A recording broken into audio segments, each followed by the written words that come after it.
Germany brought insulation into their building code in the 1950s. Australia did in 2003 or something. It didn't take them that long, did it? Oh, good Really? Lord. Yeah. 50 years behind in terms of... maybe it was the 90s. I should just double check that. Bet it was late. It was no earlier than the 90s. I think it was in the 2000s when I think we went to 5 stars in early 2000s and then 6 stars a little bit later, and now we're at 7 stars, of course.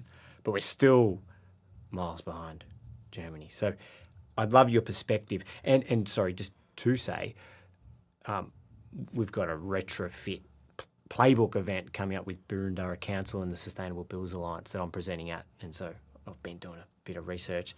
So Australia has 11 million homes, and 90% of those 11 million homes were built before energy efficiency standards. So they don't have any insulation. That's a scary thought.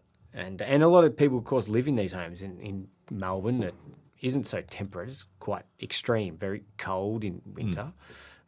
Can get to 0. And, of course, we can get to 40 in summer.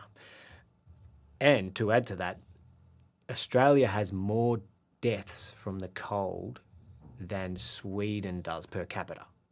And Sweden gets sub-zero, like comfortably sub-zero. That is an incredibly wild stat. Interesting bit of trivia. Yes, it is. It's a terrible bit of trivia. It is, yeah. Well, I didn't mean interesting. Yeah, no. That's wild. Wow.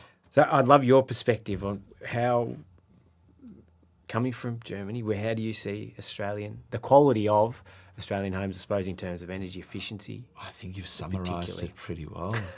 Germany started just before my time. I think it was during the 70s to require double glazing. In the 70s, double glazing? 70s, yeah.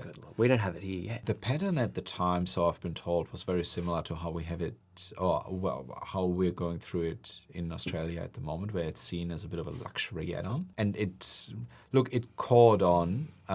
People were starting to talk about their houses and what sort of additions or improvements they've made with pride.